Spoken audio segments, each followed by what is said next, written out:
Okay.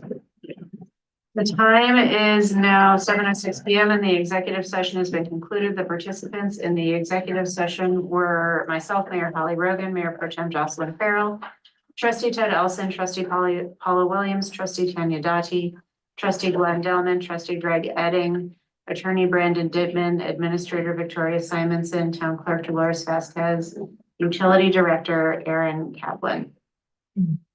For the record, if any person who participated in the executive session believes that any substantial discussion of any matters not included in the motion to go into executive session occurred during the executive session, or that any improper action occurred during the executive session in violation of open meetings law, I ask that you state your concerns for the record.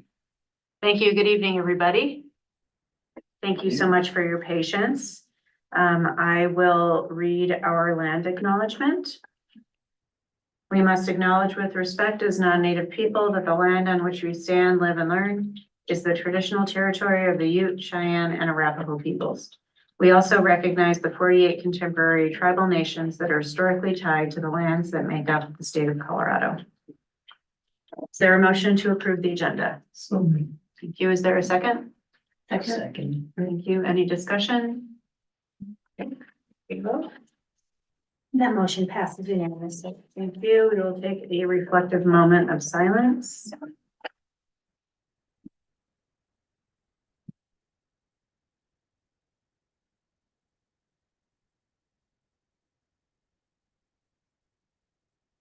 Thank you. Okay, now is the time for audience business. I see someone signed up. Yes. Greg Harberger. Hey, Greg, come on up if you wouldn't mind, state your name and address for the record. Sure. Do you want to stand here? Yeah, that would be great. And Greg then you'll have 3 minutes. Greg Harberger. I have a property at 113 Eagle Valley Drive.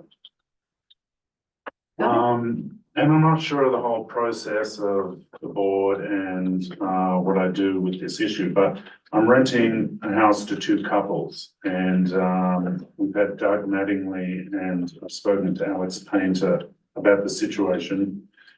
I've been told that I need to evict these people. They don't want to leave. There are 2 couples there. They should, as far as my understanding goes, fall within the no more than 3 unrelated occupants of the house. They don't have the same name, but they just had a baby. They've each had a baby. Their idea is that they're raising 2 babies together as a family. So it's kind of an unusual situation. They're great people. There'd be no problem to me. They're professional.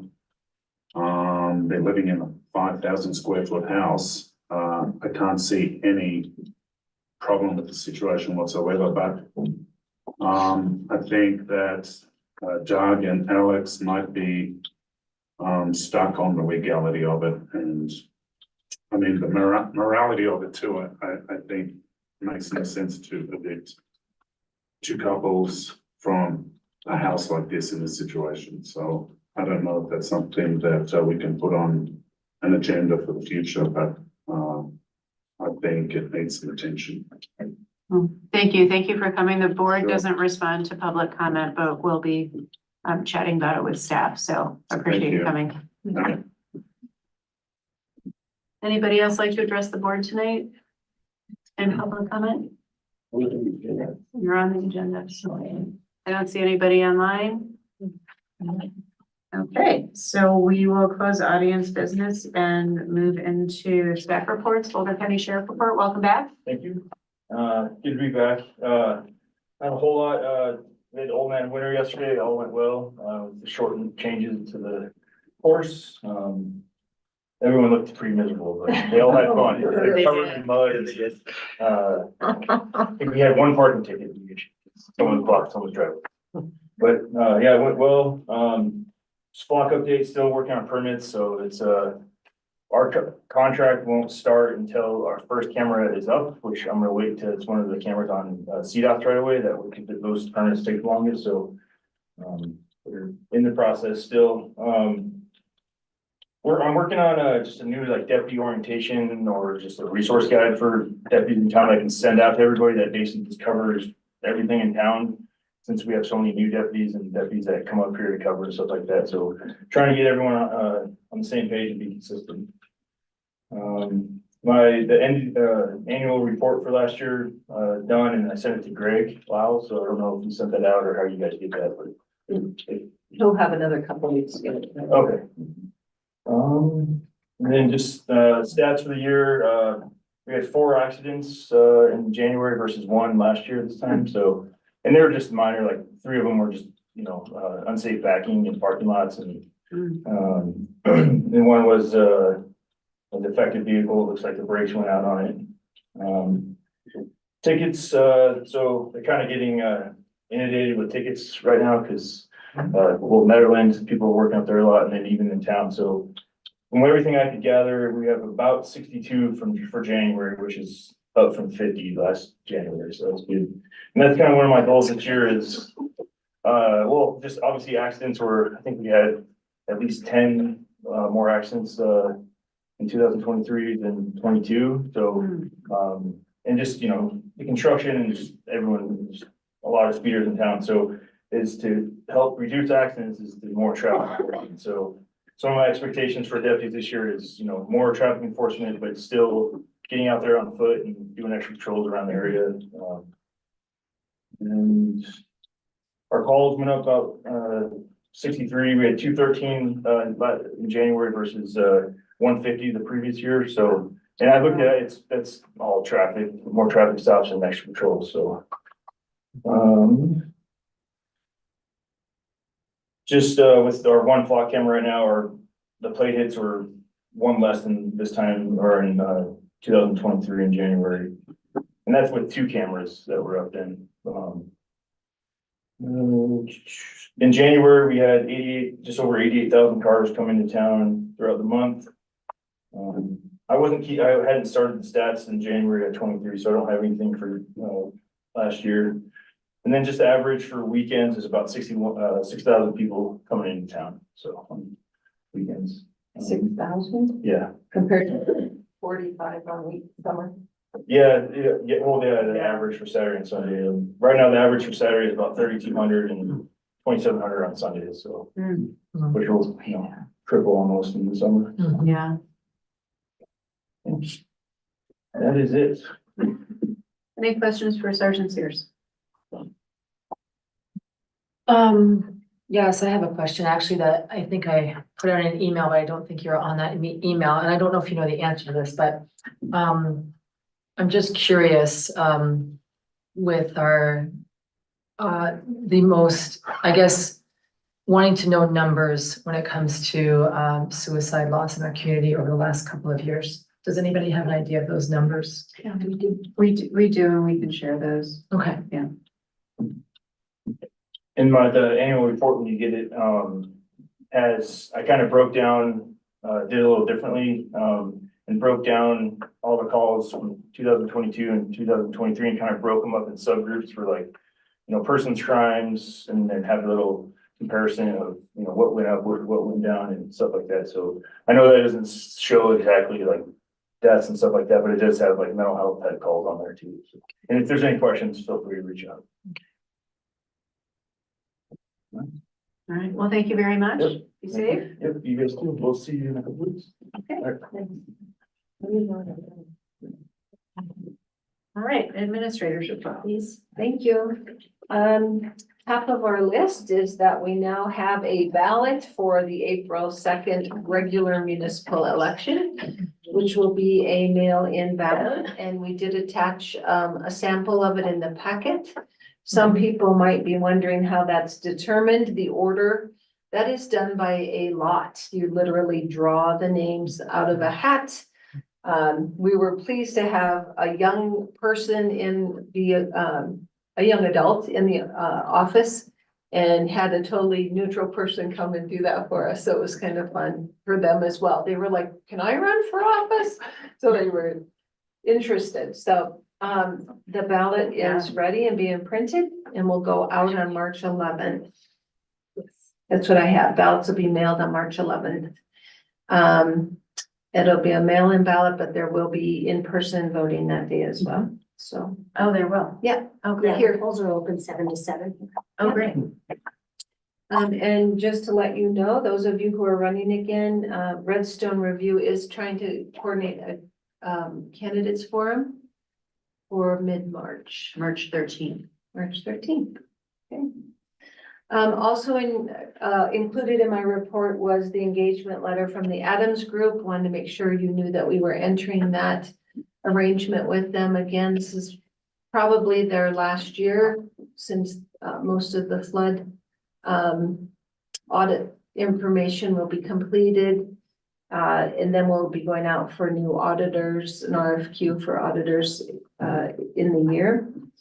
But that engagement letter is included in there, as well as your monthly sales tax information for November. Sales tax for the month of November that was collected in December is down about 2.29% from last year. And if you're wondering how big of a number that means, that's $37,600.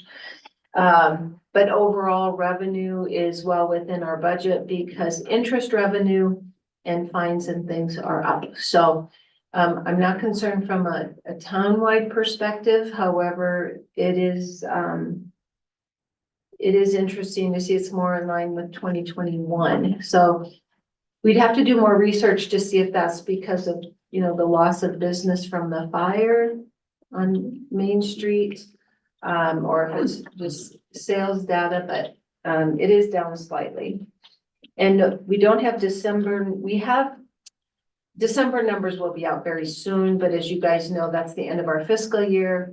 And to get those numbers in a position where the finance director's comfortable giving you more final numbers will take a little more time this month. She did want you to note, Director Eystone, that our Colorado Water Resources and Power Development Authority payment for our water fund. We have a payment that was just made in January. We only have one payment on that bond left. That will be paid off in August of this year, which means the Water and Wastewater Fund will have an additional $300,000 moving forward each year that we are not making in payments. So she's going to put together a workshop for you on what are the long range capital needs and operating needs of those of the water and sewer area so that you can decide if you'd like to continue putting it toward capital projects or you want to reduce rates or what your options are there. So she'll be putting together a more in-depth workshop between now and the time that next payment is due. 402 Main Street, I talked to the owners of that building today. They feel they're going to be totally done with remediation of the asbestos portion by this Wednesday. And then the businesses that wanted that extra protection, you know, that can be removed. And then what will be remaining is removing the foundation walls and then they'll fill it. So a little longer there, but it's good. All the asbestos be on this one. So that's good. I'm hoping for a Martin parcel burn this week. Don't, if we get snow later on, I guess, yeah. Right, they didn't get snow this weekend, so. We they got a couldn't ton do of it. rain. Yeah. I think it's even Yeah. better, but we will, it's all weather dependent, but we're trying to work on that one Okay. and get that done. So, other than that, couple events coming up. A concert this weekend and, another race in early March. And I think that's the majority of updates for this Tuesday. Questions for administrators, Evanson? When you put together the workshop for the water. Yeah. I would love to, I mean, reducing rates, I think, you know, who's gonna be opposed to that. Mhm. I'd also like to investigate whether there's some kind of rebate program or other mechanisms to benefit the ratepayers. Yeah. Besides the lower rate, and just kind of see what our Sure. options are. And there are programs out there that some of the other utilities offer because they're larger, so maybe this would be a nice time to Yeah. find something like that. Yeah, it'd be a nice surprise for folks, I think. Yeah, All right, well, thank you very much. you're welcome. Legal update, Attorney Dittman. Yeah, just a few things I wanted to update the board on. First, Director Eyestone and I interact with the Department of Revenue on the ballot measure and got their blessing that it's good to go for the elections. That's good news. Getting their sign off on that. Secondly, I wanted to talk briefly about that case, the open records case we talked about, the city of Aurora, and just give you a quick update on that the city of Aurora has appealed. Looking for, as we predicted, more guidance on what we can and can't do during executive sessions in terms of direction. Because at least one way of reading that decision would basically render executive sessions meaningless. The Aurora Sentinel, the newspaper involved, has also appealed, seeking its attorney's fees. So this one will be going to the Colorado Supreme Court for a decision, and I'm almost certain they'll take cert on it and weigh in. So we'll get more information on that. It's also a very busy legislative session so far. I'm only involved in a few bills regarding utility things, but I'm probably have a report next meeting or the one after on what's kind of the big bills that are happening right now. I know there's an ADU one that's pretty hot right now, but I kind of let CML handle those. They're not utility focused, so. Yeah, yeah, and the pet tax one. Oh yes. yeah, that just came out. Yeah, I heard about It that. doesn't have a Senate sponsor though, so I think, Yep. I think it's dead in the water. I do have one Yeah. other comment before we Please. leave staff reports. In regard to the gentleman that was here tonight, Mhm. staff is aware of that situation and we are trying to work through it. It appears on surface to be an R1 zone, which is meant for single family residential, being used as an R2. And it's also an HOA. And it's an HOA who is having issues because they want them to be R1. So we are working with Brandon. We are trying to maneuver through this, because it's unfortunate that it is two families by our definition, in an R1. Can I ask a question? Is it in one lease or two leases? Is it a lease? They're all, they One. both signed the same lease. Oh, so it's under one lease though. But it says this, and now with children involved, it's, the definition of family is 3 or more unrelated people. Yeah. Yeah. And there seems to be 6. And the owner of the house doesn't live in the house. That's Mr. Herberger. No, it's not an ADU situation. It's an R1 being used as an R2 on surface. So we're trying to figure out how to maneuver this because there are notices he needs to give.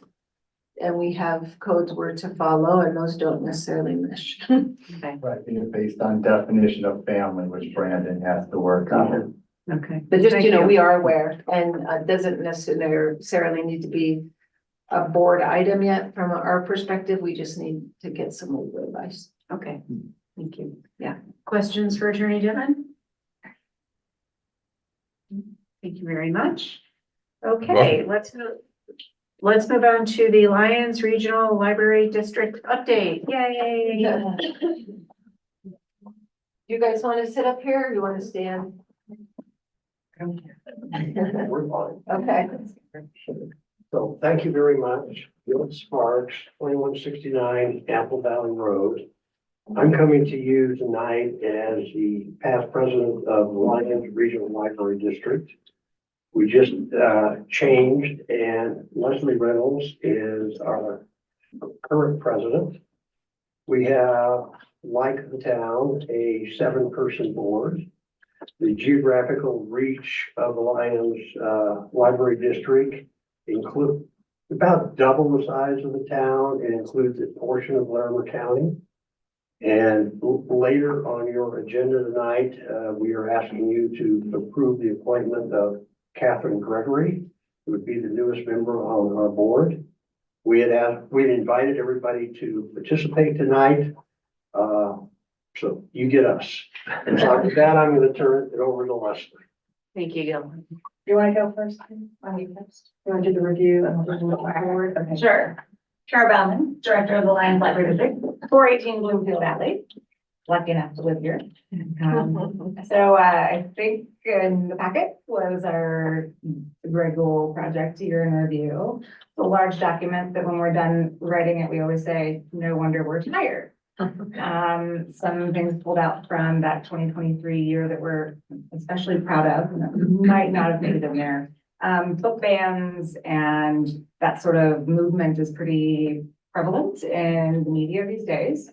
And while we have not yet experienced any, direct challenges to any materials or programs in our district, we're very aware of those efforts, and we have made every effort we possibly can to shore up those policies and procedures, in an effort to protect those intellectual freedoms we all hold so dear. A project that we're particularly proud of, that's pretty obvious, during a different time of the year and other seasons, are the shade sails on the west side of the building. It's for grant funded, a lot of permitting, so thank you to everyone involved. They will be there long after the building is no longer. They just made this space a lot more usable. And they also covered a portion of the children's garden that was also revamped during the year. And we kind of pride ourselves on the partnerships that we kind of were able to maintain and build throughout the year. That was a great partnership, spearheaded by our youth services librarian, Becky Laughlin. We pulled in members of the Rocky Mountain Botanic Gardens, the Garden Club, and our own Friends of the Library organization to help us revamp that, and Friends funded most of that. Speaking of Becky Laughlin, something we're always so proud of is our teen advisory group, which we call the TAG. The TAG meets twice each month, and then hosts a host of programs throughout the year aimed at those in grades 6 through 12. Movie nights, laser tag events, discussions, game nights, keeping the youth off the street. In general, we're really proud just of our overall usage. Door counts were up nearly 50%. We're still wondering what those benchmarks really are given the pandemic year, but we'll take a 50% growth, anytime. Over 260 programs throughout the year, birth through non-agenarians. We really do have something pretty much for everyone.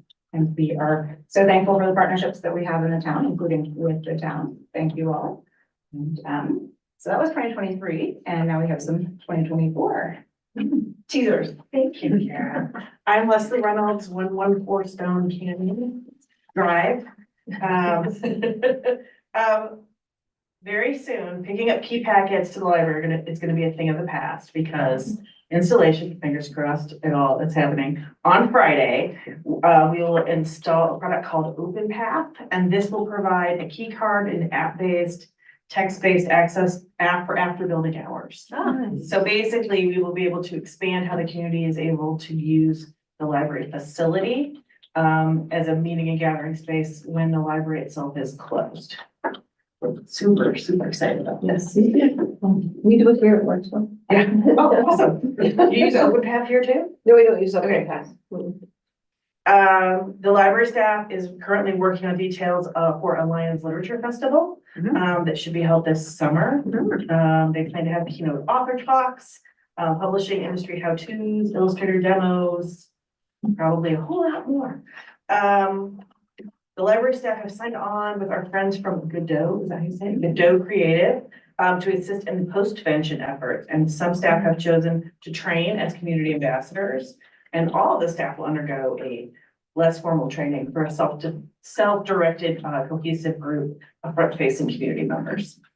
Let's see. Oh, beyond the evaluations offered for following most programs, we are now periodically surveying the library users and will continue to adjust services and programs to meet the needs of the community based on that feedback.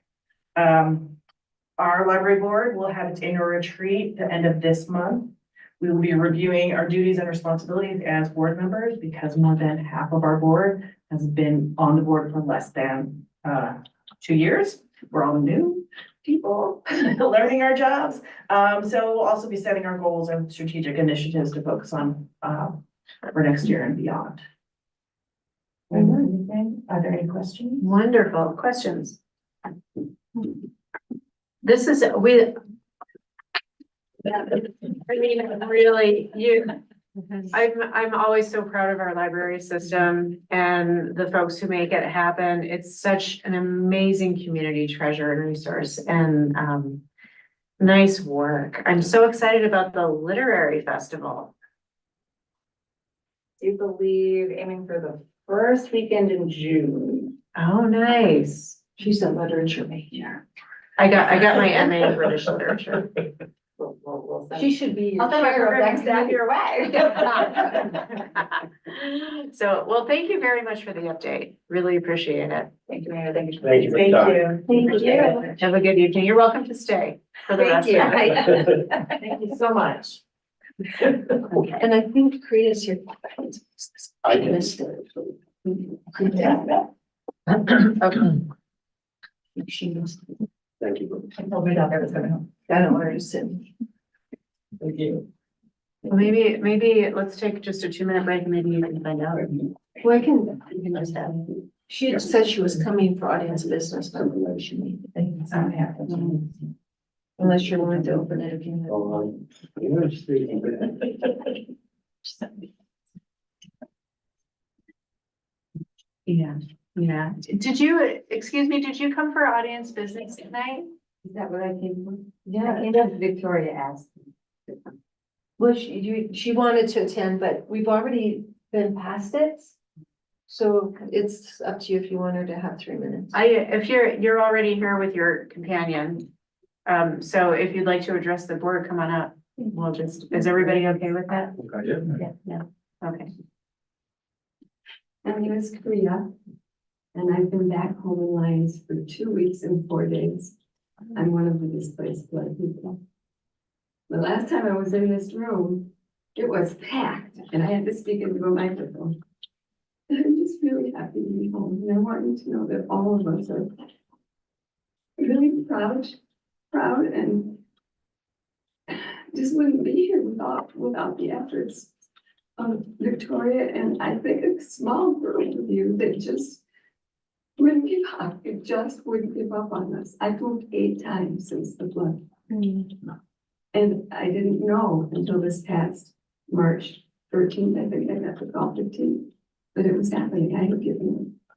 So thank you for not giving me. Welcome home. Thank you. Thank you so much.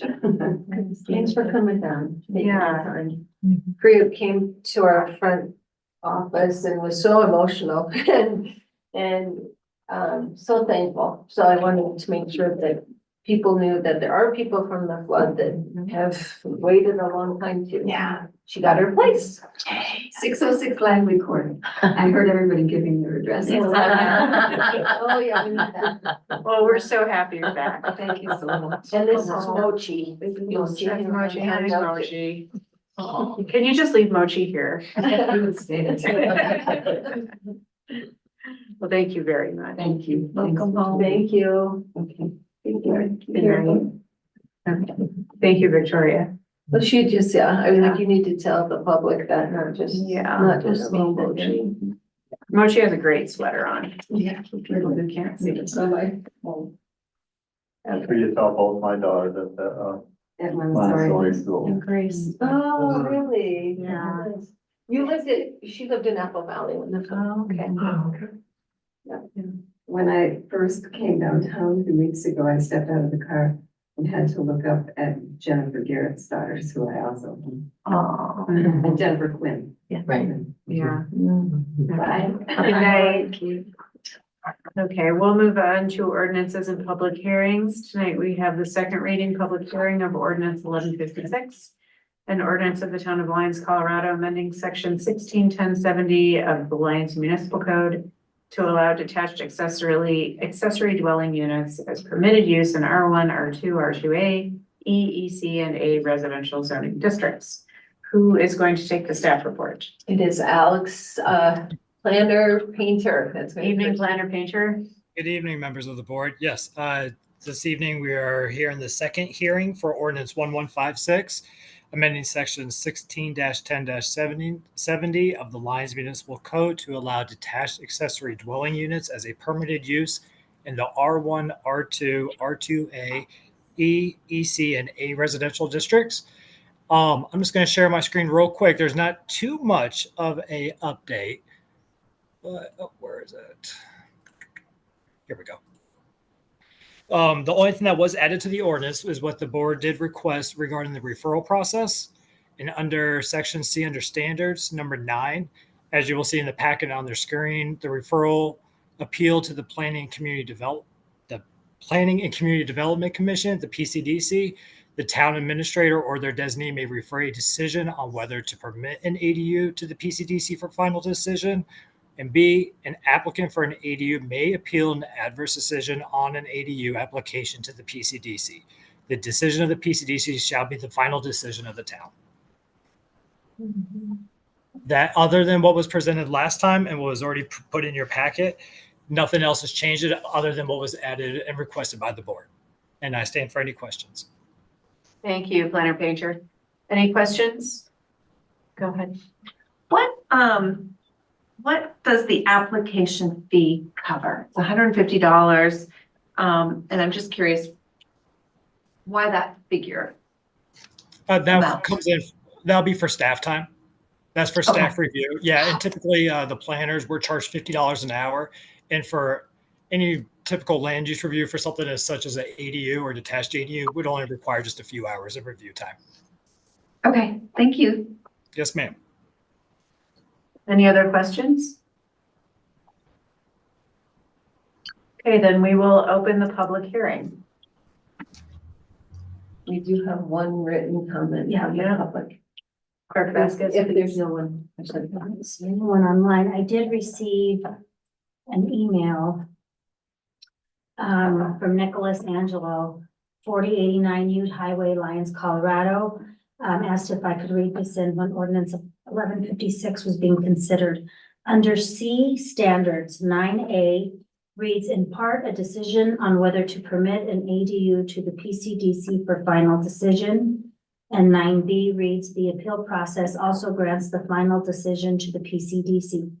I may have missed it somewhere, but don't recollect an appeal process for neighbors who may be deprived of a view by an ADU constructed on top of a garage or for any other reason.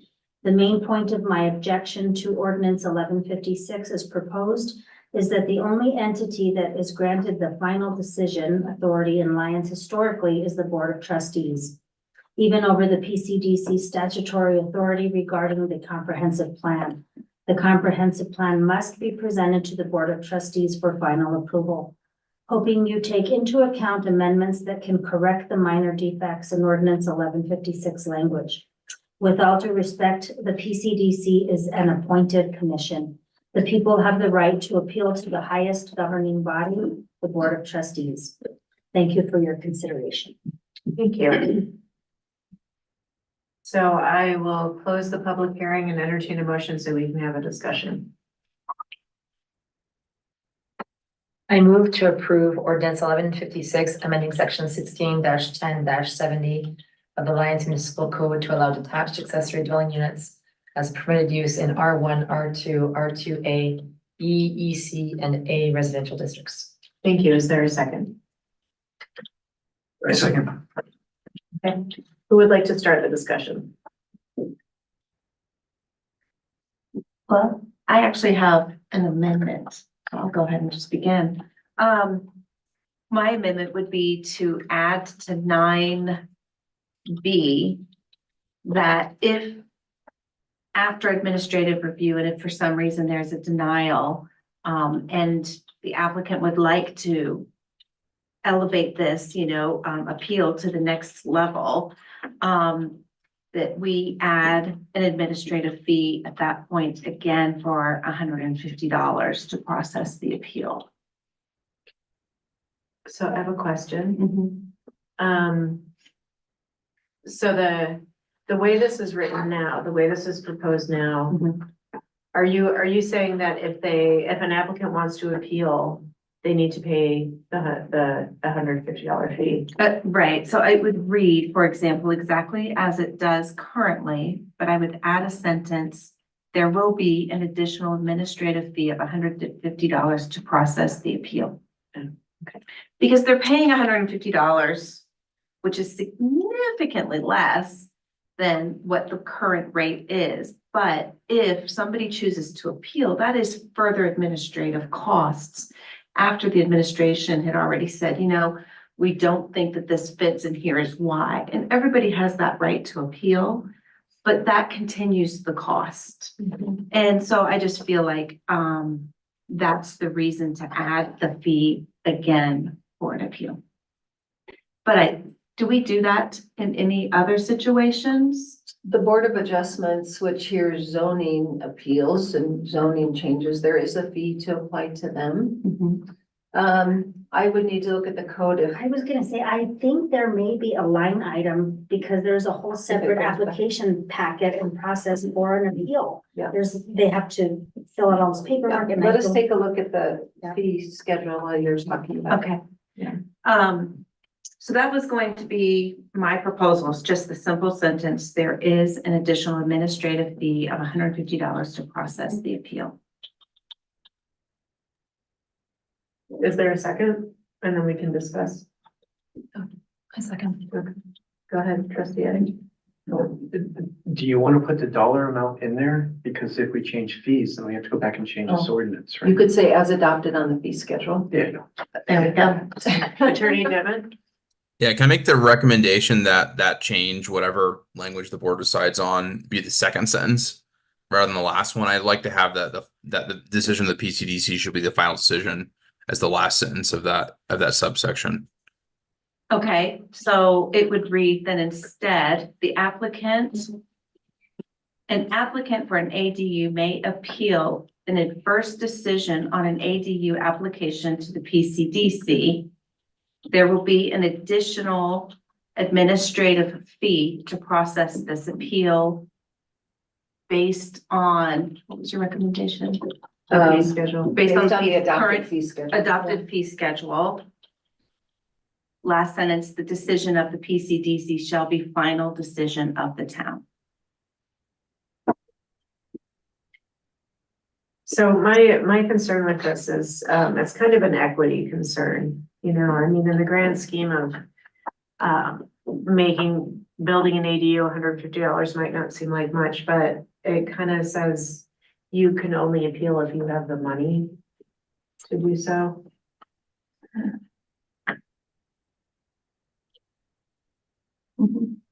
Yeah. So, Yeah. Is this getting silly? But if you win the appeal, Yeah. can you not have to pay? Yeah. I mean, because I what you don't want to do is just have people do bogus appeals taking tax That's time correct. and then have the PCDC, no, oh my God, the staff was right. That's what we don't want. So I don't know if that's getting too much to say, well, you don't have to pay the fee If you win your appeal. if you win your appeal. Leonard Pager? My only concern with the process and fee for the appeal is I think it's to a degree a good idea. I'm a little worried about the amount. I don't know what our current fee schedule has for an appeal process, but one of the big ideas was to try to reduce those fees, to try to bring more people and residents and citizens on board. And I'm just worried that if they see there's an appeal process for another $150, it almost works against itself in trying to work with the community and bring them in and not be as scarce and push them away. I would maybe not, again, I don't know the current fee schedule and what is required for an appeal. We have planning. We haven't had to go through one yet other than a variance last year, but I would almost, my personal opinion, I would maybe push against a $150 fee to be the same amount or make it refundable if the PCDC does find that they are allowed to have their ADU, then we could refund it back. I guess the cost is one thing that I know the planning commission as well as staff were really trying to lower down as much as possible, just to encourage more residents to come forward. That is all. Thank you, Planner Painter. Thoughts? I'm in agreement with Planner Painter on that. I think that our whole purpose in doing this, in the discussion we had before, was to lower costs. And I would prefer not to add an additional cost to it. So does this actually cost the town money? Sure, cost staff time that, I can see both sides of this, the equity issue, that if you have enough money, you just keep appealing. Right. If you don't, you might not be able to do that, but at the same time, it does take staff time and your time and PCDC's time and everyone's time to listen to an appeal. So, there's definitely a value there of taking time from other things staff are working on for the good of potentially one, so we can go both ways. Right now, the fee schedule says a variance to the Board of Adjustments is a $500 escrow with a $250 fee. So It's not the same. no, that's what it says, $250 fee, escrow of $500 required. The Board of Adjustments? That's Board of Adjustment variance, but then it says Board of Appeals, $250 with $500 in escrow. I thought there was already. Because So there's- also if you have to do mailings to neighbors, I mean, anything that comes at a cost, that's why I think. We just, the only time we can charge fees, and Brandon will confirm this, is for the actual cost of, you must justify that the fee is reasonable for the actual cost incurred. We can't just set it randomly. So then if I That's- understand, Yeah, Go that's ahead. correct. so if I understand what you're saying correctly, Yes. is that if a person is told, no, you may not build this ADU based on administrative Yes. evaluation, decision, that if they want to appeal, then what you just described would be the process, which is actually more Well, than what's here. currently, it's called the Board of Zoning and Adjustments or something, Would but this fall under that? No. no, not currently, not with the current code, you're gonna add, if you add it. But I'm just saying the Board of Appeals, if someone is appealing another type of decision right now, it's a $500 escrow in place with a $250 fee. So and then if it takes more than that, they can go up to the 500. And that's a zoning adjustment, not an ADU. Right. Well, they're listed separately. One is Right, a they're separate issues. zoning variance, the other is to talk to the Board of Appeals, So I am not trying to. which the board serves as. Right. So I certainly have no desire to make this more expensive for anybody. I think for entry level, if somebody's coming to Planner Alexander, I'm sorry, Painter. Planner Painter and is following code and they've done everything that's appropriate, it should be relatively easy to have an approval. The only time I would suggest adding the $150, which is outlined already. It's not any extra, but it is an extra if they're denied and choose to appeal. And I think $150 for staff is very reasonable because your work is continuing. So it's only on an appeal process, not an entry. Well, one way to consider this, because the Board of Trustees does serve as the Board of Appeals, if something gets up to that level. So depending on if you heard some public input tonight, if you decide you want it to still go to the Planning Commission, or do you want the final to be the Board of Trustees? Your language would just have to say that it would go to the Board of Appeals. It's already set in the fee schedule at $250.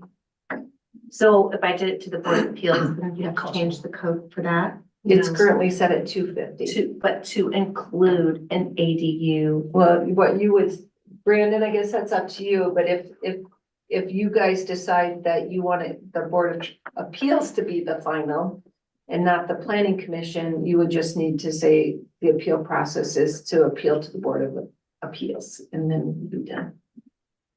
But the cost would go up. So why don't we take a vote on this one?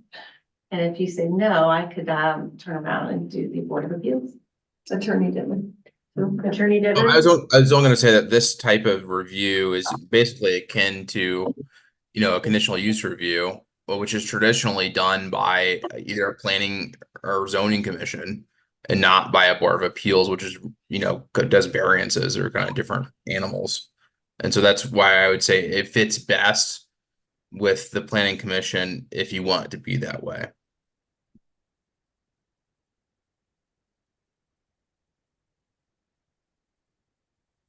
I suggest we take a vote on this suggested amendment Mhm. and then move on and see what other amendments folks have. That's fine. Okay. There is already code on appeals in the LMC, so I don't know if what you're doing contradicts what's in there is all. It's under 16, 14, 20. Yeah, And look it up right now. doesn't specifically say ADU, but it does say It's for all development. planning, and ADU is one of the planning, right? ADUs fall under the that falls zoning under code. development.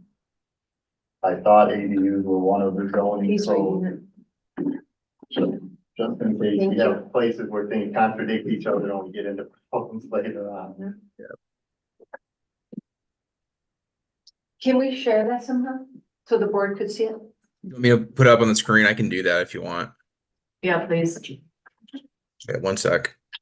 I guess it depends on the definition of an ADU. fits Alex under beat me to it.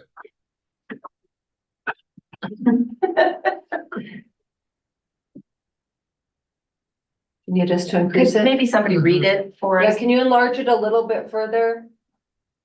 I'm also happy to read it too if you want to do that. It's short. It's fine. You want me to read it? No.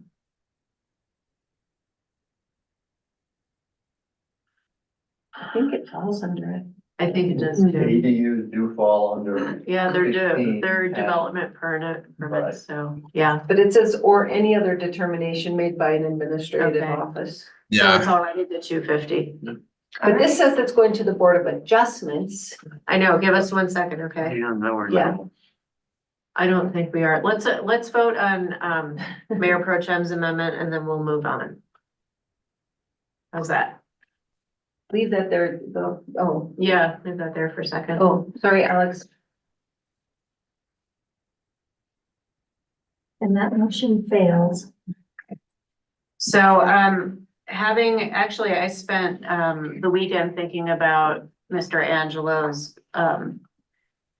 exact comments about having the PCDC be the body that, can deny an ADU and the fact that they are appointed by a board.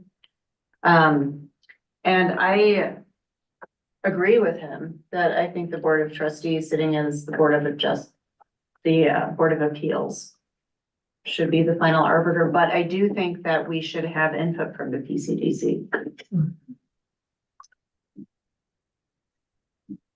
So if there's a second on that, we can discuss that. So my question would be, Do you want a second it so we can discuss it? sure, I'll second, just Thank you.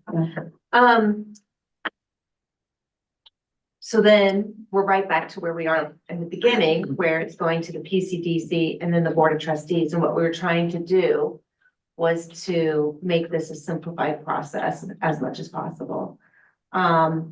If that's the case, I would skip the PCDC and just go straight to the board. Well, I would, and I can totally see that because I want to simplify it too. So I think having input be an option from the PCDC, right? So not making the PCDC a step in the process. But if the applicant or the person appealing has the time to wait for the PCDC to weigh in, I think that would be great. But I think having a volunteer board or commission make those kinds of weighty decisions about what somebody can or can't build is not the right way to go. Having given it more thought. But that's counter to almost every other town in Colorado. Most every other town in Colorado, the planning commission is the final authority on development. And I think the important point is it's a conditional use review. It's not a capricious, arbitrary, how do I feel about this? There should be a list of things. Did it pass these things or did it not? So it should be very, very systematic. If it's not systematic, then there's a problem. But I really do think a lot of other towns, or at least I've been told, a lot of other towns allow them to go to the planning commission and stop there. So that it is less capricious. And I think that's the whole point. And so that's why I like having to go to the planning commission. If we did have it go to the board and the planning commission should be input, they've got to get input to a public hearing because they've got to take a vote. So it's got to be a public hearing. So now you're going through both of them again, and we're stuck with an enormous amount of bureaucracy. The last thing is this could all be a moot point because if the governor gets his way, no one's stopping ADUs. So we could be arguing over something that gets passed in 6 months. Now that's speculative, completely speculative.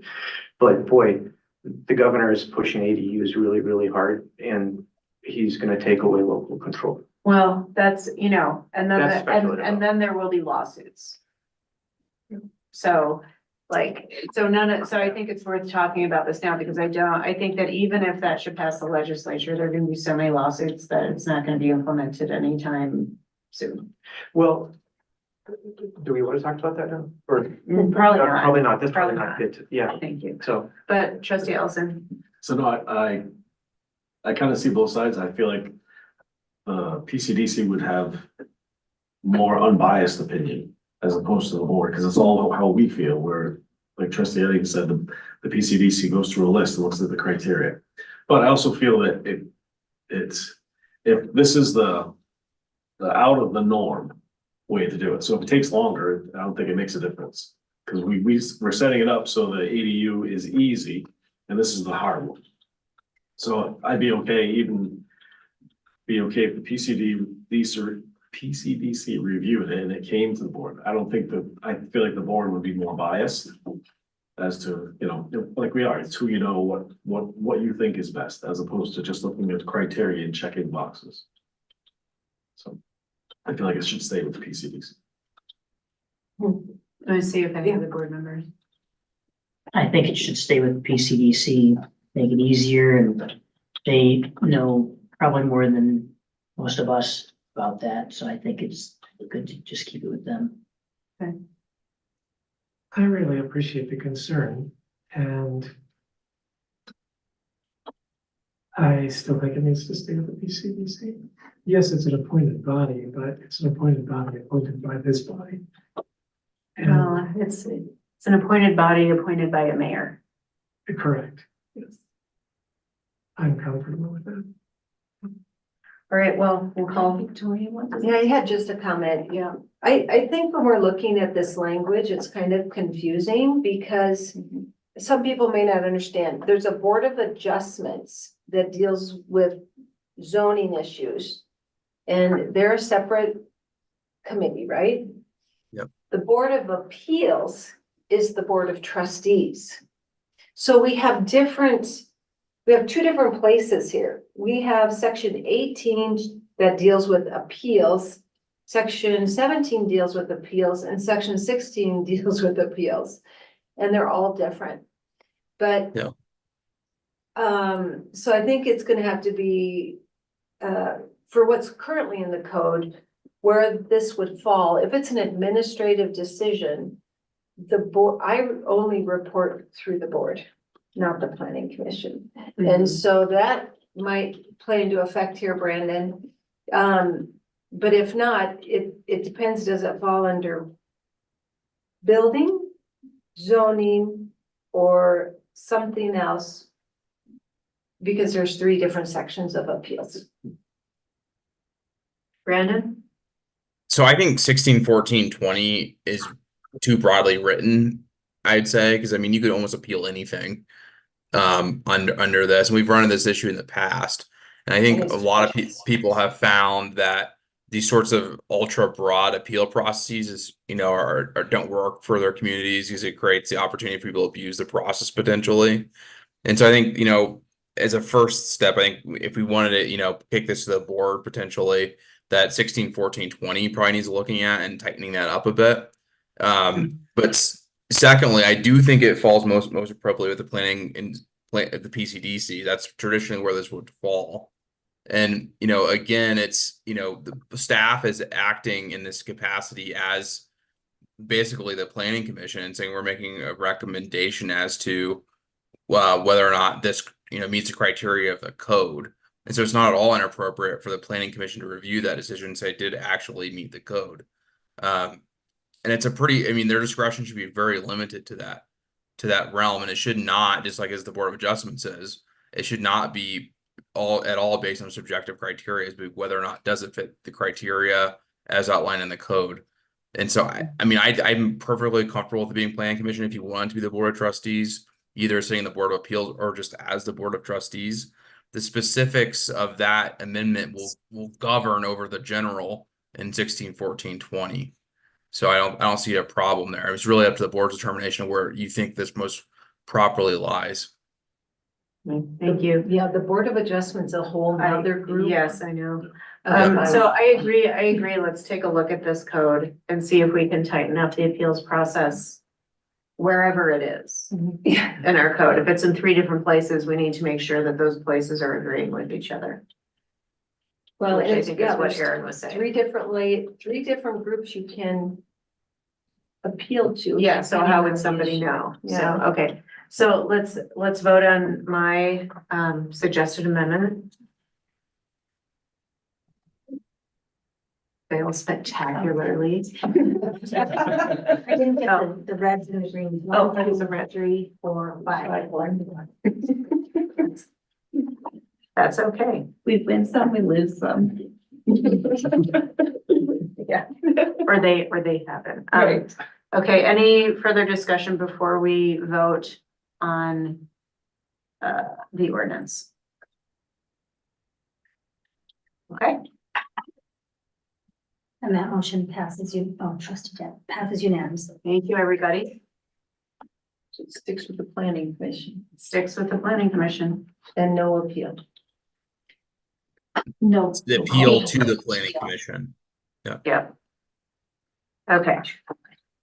All right, let's move on to the first reading of ordinance 1157, an ordinance of the town of Lyons, Colorado, approving a lease agreement with Raul Vasquez and Bobby Joe Vasquez for property located adjacent to 4168, 4170 in the western half of 4196 Ute Highway. Thank you. This is the first reading of an ordinance. And we do it by ordinance because we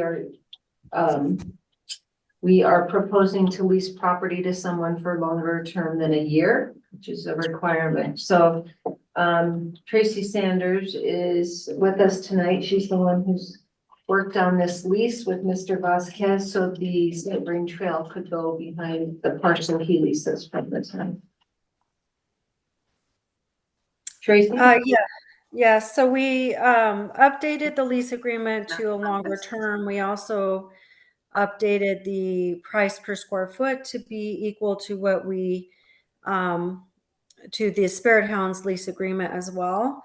And then we did add in the limits of the trail within the lease agreement. And we did agree to put up a fence that would be floodplain compliant, and it would be installed by the town, but maintained by Mr. Vasquez. And so that's essentially the essence of the lease agreement. Thank you, Attorney Dittman. Yeah, and if I could just add to that a little bit, that the lease form that you see before you is almost identical to the Spirit Hounds lease by intention. So that way they'd be, equitable and fair, and to have a lot of the benefits of the the great work we did on the Spirit Hounds lease. So other than what Tracy said about kind of the unique provisions of this lease, it is otherwise very consistent with the Spirit Hounds lease. Okay. Questions for staff? And so this price per square foot, how does it compare to the Spirit Hound lease? They're the same. They're the same. Yeah. Price per square foot. The price per square foot is approximately 15 cents per square foot to lease the property for up to 10 years. And as we said, we'll put in the initial fence, and they have agreed that they will maintain it other than if someone from the public damages it. then they're gonna ask that that be their insurance, you know, that person's insurance, so. Great. Other questions for staff on this lease? Go ahead. They don't have any issues with the size of the trail? No, No, okay. No, we discussed it with them. It will vary from 14 up to 20, like in different areas, but we're gonna work together on the width and accommodate the needs of the Vasquez Blue Mountain Stone business there. So. That's great. Mhm. Other questions? I would entertain a motion then. There's no language there's no cover sheet, so there's no real language. oh, there's not a cover sheet? It's okay, I can give it to them. Go ahead. She Yeah. can read it. I motion to approve ordinance 1157, an ordinance of the town of Lyons, Colorado, approving a lease agreement with Raul Vasquez and Bobby Joe Vasquez for property located adjacent to 4168, 4170, and the western half of the 4196 Union Highway. Thank you very much. Is there a second? Second. Any discussion? You nailed it. Nailed it. Nice work. Nice work, staff. Yeah, thank you very much. We'll call for the vote. And that motion passes unanimously. Thank you. I'd like to take just a couple minute break before we move into consent, if that's okay with everybody. Yeah, okay, take 5. Thank you, everybody. Yeah. Give Dolores a chance to exercise.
for the break, everybody. Sure. All right, Kirk Vasquez, would you please read consent into the agenda, into the, Absolutely. Item one is resolution 2024-11, a resolution of the town of Lyons, Colorado, appointing one new member to the board of directors of the Lyons Regional Library District. Item two is resolution 2024-12, a resolution of the town of Lyons, Colorado, approving the Fifth Amendment to the professional services agreement with Enline Electric LLC. Item three is resolution 2024-13, a resolution of the town of Lyons, Colorado, approving an intergovernmental agreement with Boulder County for the use of the ballot box for the April 2nd, 2024 municipal election. Item four is resolution 2024-14, a resolution of the town of Lyons, Colorado, accepting certain public improvements for the Main Street Lighting Project. Item five is resolution 2024-15, a resolution of the town of Lyons, Colorado, accepting public improvements for the salt and sand storage building. Item six are the January 16th, 2024 regular Board of Trustees meeting minutes. Item seven are the January 29th, 2024 special Board of Trustees meeting minutes. And item eight are the February accounts payable. thank you very much. Is there a motion to approve consent? So moved. Is there a second? A second. Anything anybody would like to pull? Item two, please. Yes. Okay. Item two is pulled. Anything else? Item two, Yes. Item 4. Item four.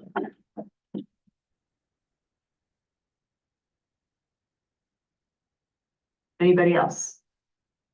Okay, let's vote on consent as listed. passes unanimously. All right, Mayor Pro Tem, you first. Yes, I wanted to get a little bit more information about when we found out that there was gonna be a 45% increase. And when that was taking effect. So I don't know about the 45% specific amount. Knew there'd be a rate increase back during budget time, so did plan into the budget that I would be aware there would be some type of a rate increase from Enline. If we stayed with them for the contract. The hope was to try to go out to RFP for that. But between the wastewater plant and other issues, I didn't get the RFP out. So rather than put the contract extension for a full year, I scaled it back to be just until June. So we would be under contract, so they can't just charge any rates. They would charge, because right now they could charge anything they wanted to because we're out of contract as of the end of December. So this would at least give us both knowledge of what those rates are. And so that's why I said it though till June to try to get back out with an RFP to review those.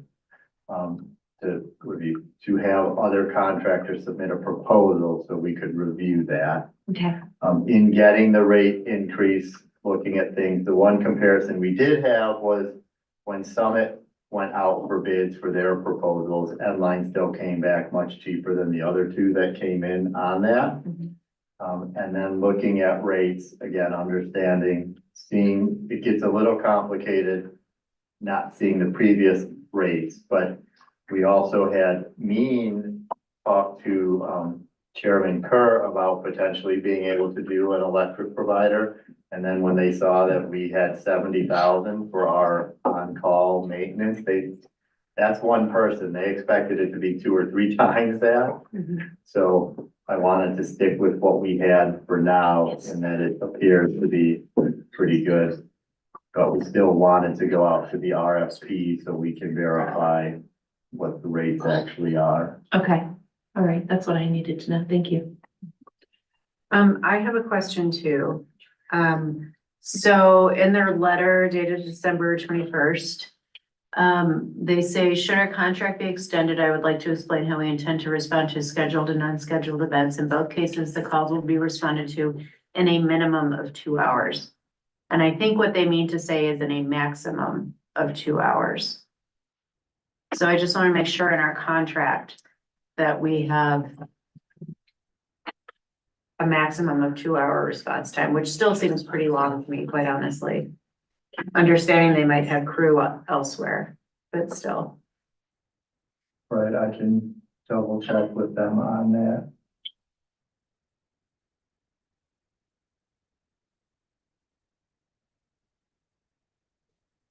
Do you see what I'm saying? Yeah, we could,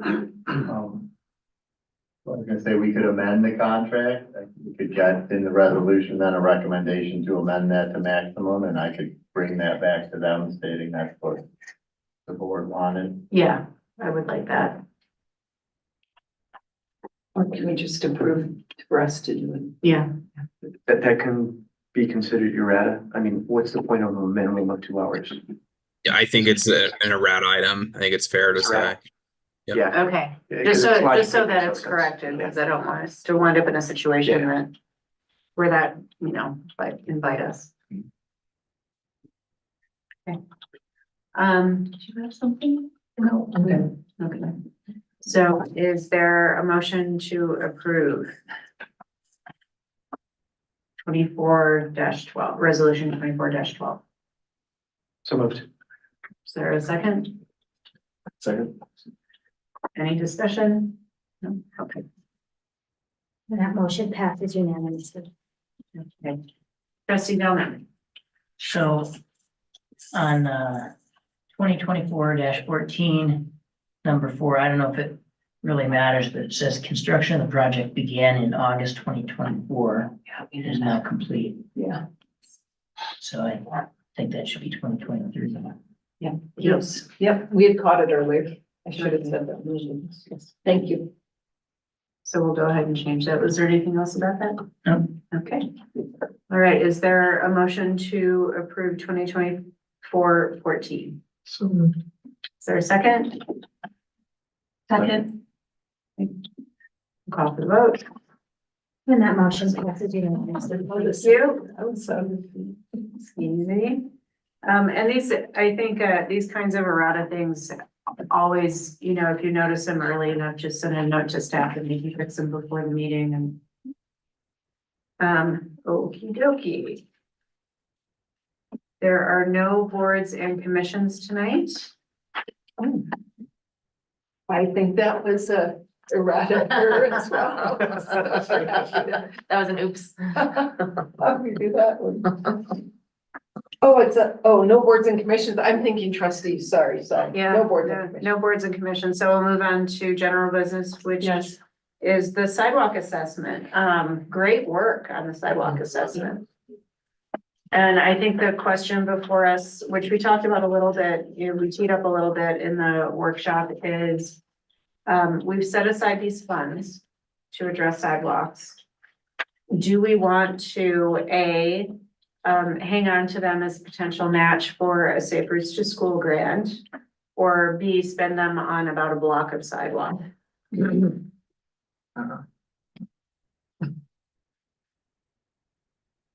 I say Let me so. kind of think about, you know, I forget who it was, I read somebody like from the 19th century said, like, it feels like Walden, but it's not Walden, how differently you see things if you crawl. I think if we crawl, it looks like this is reasonable cost for sidewalks. Because what we can get out of this is inches. This is ridiculous. Yeah, I think we absolutely should get everything we possibly can get. I think we wait and see if we can roll this and get 2 projects out of this by Yeah. waiting for that. I mean, just when I saw the distance it's gonna cover, it's like, seriously? It's, yeah, and yeah, whatever. It's just a lot. Who knew sidewalks were so expensive? So yes, I think we should put them together. Great. Trustee Gentlemen, I agree. Mayor Pro Tem, agree. Yeah, Yes. I don't, no, I agree. You're loud. No, you're not. No, I agree, makes perfect sense to me. Can you, so, at our next meeting, just maybe give us an update on the timing of the Safe Routes to School Yeah, grant? I'm really sorry about that. Yeah, we had The That's staff okay. that was working on that had an emergency. No, that's totally fine, just so long as we get an update next meeting. Yes. And I would be curious to know if there are stipulations to that grant. For example, do they need to be detached? Sure, of course, no, they're. Can they be attached? Like we had a discussion, attached, Oh. detached, like this, the width? Yeah, Is there a stipulation there? There- there Because are they're kids, right? And do stipulations. they need to be detached in that case? and they may not cover the whole stretch of Third Right. that's proposed if Right. it's not directly en route, but for the most part, all of Lyons can. Our Right. primary sidewalks Sure. can be directed toward one Sure. school. Yeah. Right. Yeah. Yeah, and I would love to know what on this list of phase one could be included in that grant that goes around the elementary school. That would be great. Okay, thank you. Thank you for your work on that. I think that, is money well spent. Yep, Mayor Pro Tem? Yeah, I actually do have a question. On the stretch where it's talking about basically what's the Crusher Pine multimodal trail along 36. Yes. That was in there and I kind of, does that really need to be a phase one priority? It was a phase 4, actually. No, it was in phase one, but I don't think it was a multimodal. I think it was It was from, a new one going it was from up Park to 36. McConnell. But I think it looked to me like it was going up the main road. Not the trail that's in. Wouldn't our Justin- multimodal trail cover that? Yeah, Justin? Thing. Yeah, I think he knows. Okay. yeah, so that was something Consor recommended. They said primarily it scored so high on the needs assessment that they just given the parts of town it connects and the destinations it goes to, it scored really high. So they thought based on that it was justified putting in phase one, even though it already exists, but making it essentially ADA compliant by going to concrete. They thought it was worthy of being a phase one improvement. But our trail is providing safe passage for pedestrians. Correct, it's just not ADA compliant. Okay, And they see it as their primary route. I see. Okay. But So I guess my only point is I didn't feel that that should be a priority and I just really wanted to state that everything that is identified in town around Main Street and the core around Main Street and the elementary school, et cetera. So I just really, to me, that one seemed like an anomaly that probably really needs to be moved down to a phase 3 or 4. And honestly, I don't know that I want to see that concrete. So that's just my opinion. I wanted to put that forth. It's also last on the list, right? It was like at the end of their. The It east, was US on the 36. priorities list, number 1, Are you talking about west US 36 or No. east? east. East, so that's like at the very bottom. Remember we asked them if they were in a certain order? And he said they were But in phase, it's in still phase one, but at the very one. end of phase one. And I think it should be You're posted to phase 3, 4. so let's confirm, so we're all talking the same. Are we Sure. talking the new St. Vrain Trail from McConnell East? No. Or are you talking the section of the St. Vrain Corridor Trail? I'm asking Justin. Oh. That's between Park Street and McConnell. Correct, from McDonald's to Park. from McConnell to Clark. So the section that we currently call the St. Vrain Corridor Trail that's was supposed to be Crusher Pines, but has a lot of land. Yeah. Thank you for the picture. Yeah. Okay. They think that's a higher priority, even though for the rest of the agreement, it's saying if there's already one sidewalk on one side or one, I guess they called a sidewalk and that's not a sidewalk. Well, and that's not, it's kind of a recreational path. It's a more, means, yeah. I mean, it's not it's not a path that people use really to get from point A to point B in the course of just doing their daily business. Oh, most of Stone Yeah, Canyon Stone uses Canyon it. would use it Really? that way. That's their only Really? way into town Yeah. other than, yeah. Yeah, and Okay. I actually. And I take it back. That part would, I would like that. And when my grandkids are going, I'm like, wow, that was really muddy. It's like, oh, yeah. Maybe it's we could resurface in the meantime. versus concrete, but I hear what you're saying. Okay. Okay. Anything else on the sidewalk assessment? Again, great work on that. Yes. It's Great work, great Justin. when we work with good consultants and when you have an engineer that can speak their language to talk with them, really helpful. Yeah, no, I think, that it's clear criteria. Right. And measurable, so we can measure success against it, and so. Now we can apply for grants. And now we can apply for grants thanks to it, so, okay. Great, all right, we'll move on to trustee reports, trustee Elson. Let's see, nothing new from the SFC or the EAB. I think, if I remember correctly, SFC is next week along with the EAB. The week after is the EBC. EBC, I have an update from when I went to that. They had a great presentation from Colorado Main Street Programs, Oh, great. their annual review. So I went over that. It was a very interesting meeting. I learned a lot going to the EBC. They discussed looking for things to potentially do for 400 Main Street, if there's something that can be done. They looked at, what they discussed? They discussed having ongoing events like an art walk. Maybe want to do something called picking and playing. Oh, picking and Music. playing on the front porch. Yes. Oh, fun. Yes, that was one of their ideas. They said they need more signs for parking. They said the Fork used to have a sign that said park out back. They said things like that might help to direct people.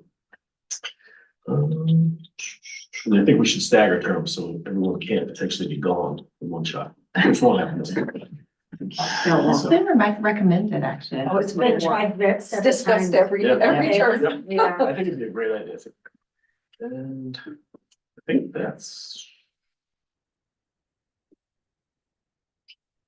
Yeah, that's about it. Did they discuss at all, the status of the chamber? No, they said it needs help, but they didn't get into details because we were mainly focused on the presentation because that took 45 minutes. Yeah, okay. I have an update. Please. They sent out a survey to all the members, letting them know that they are in a time of transition.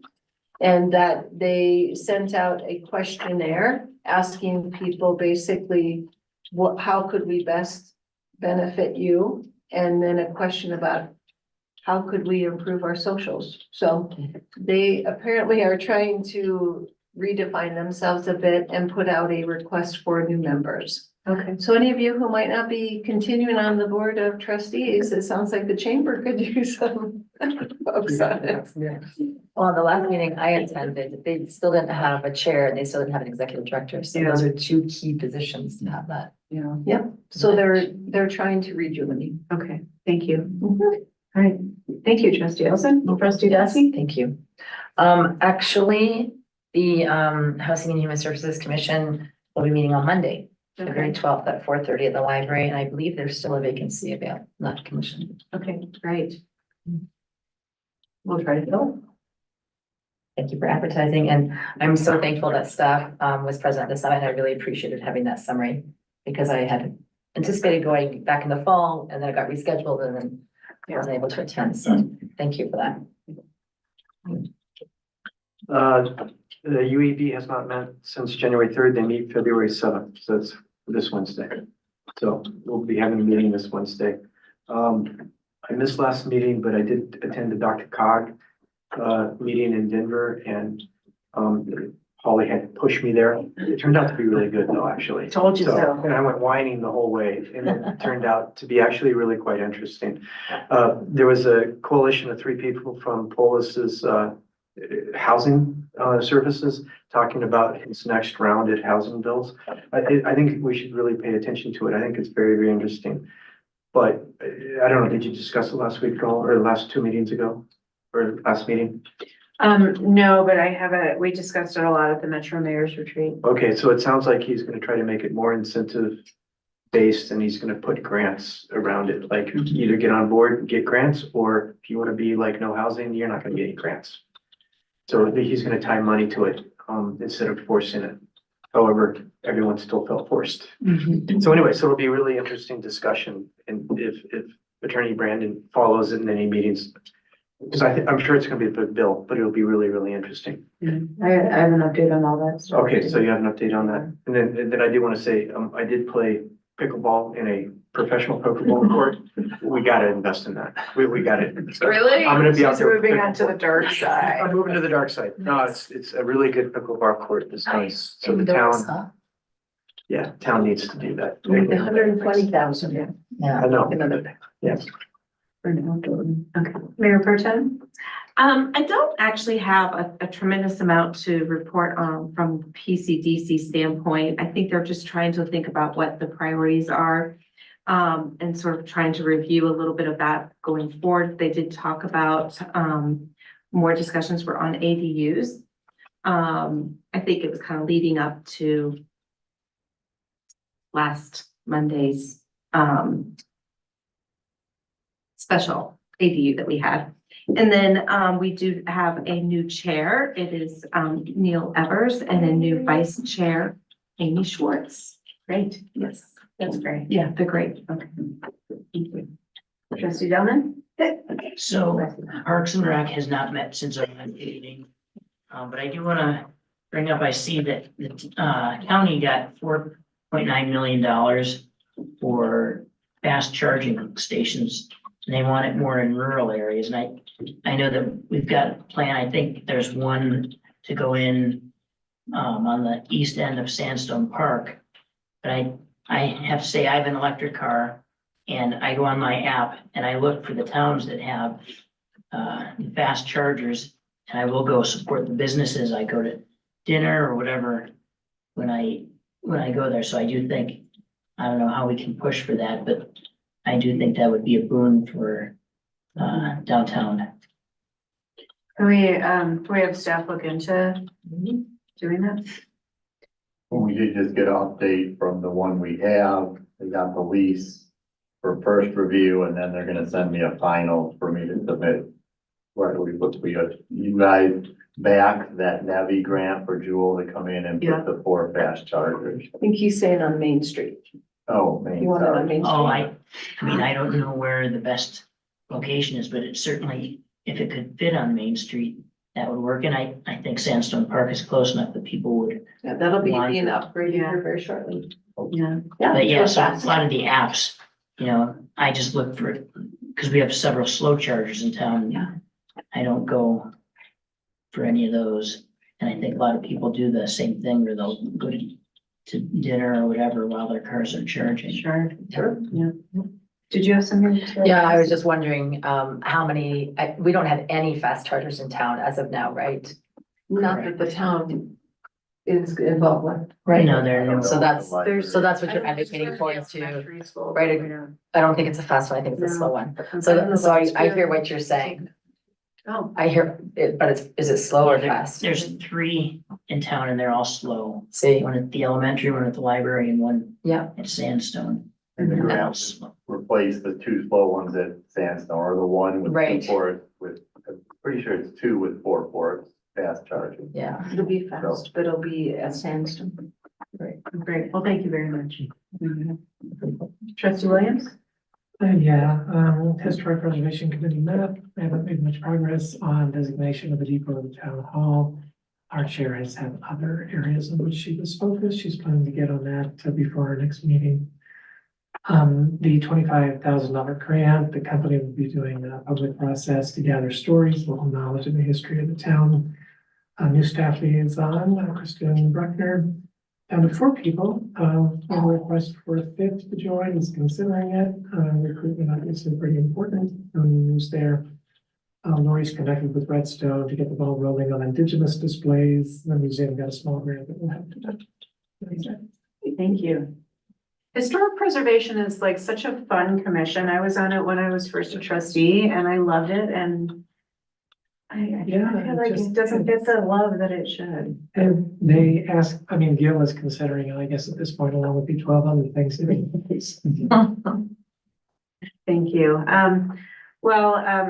Thank you for going to the Dr. Cog meeting. I really appreciate it.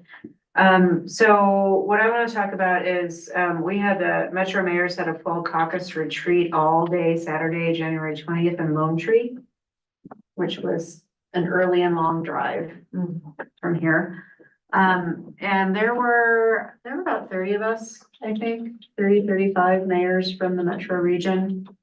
The first half of the day was sort of like mayors only, you know, how does the organization serve us, blah, blah, blah, blah, blah. But the second half of the day, we had a legislative discussion with updates from Kevin Balmer from CML. Ted Leidy and some other folks talked about construction litigation reform. So there's gonna be bills about that. Mayor Castriata from Broomfield talked about her property tax commission update. And then we had Reps Zenzinger, Byrd, Lindstedt, and Senator Kirkmeyer come. And they talked about the land use bills and construction reform. And they seem to really think that this session, they're gonna get the construction defect reform fixed. So that people will build more condos. So they're very hopeful about that. And then Governor Polis came. And he talked about the multiple bills that we're gonna be seeing this session instead of the one big bill. I got the same impression, like it's gonna be a carrot and not a stick kind of a thing. And I also got the impression that what sticks there are will be focused on municipalities with bigger transportation hubs and options. And then Attorney General Weiser came. It was like the all-star day. Attorney General Weiser came and he talked about the epidemic of loneliness among children, among youth, and devices and social media and how it all kind of feeds in to each other.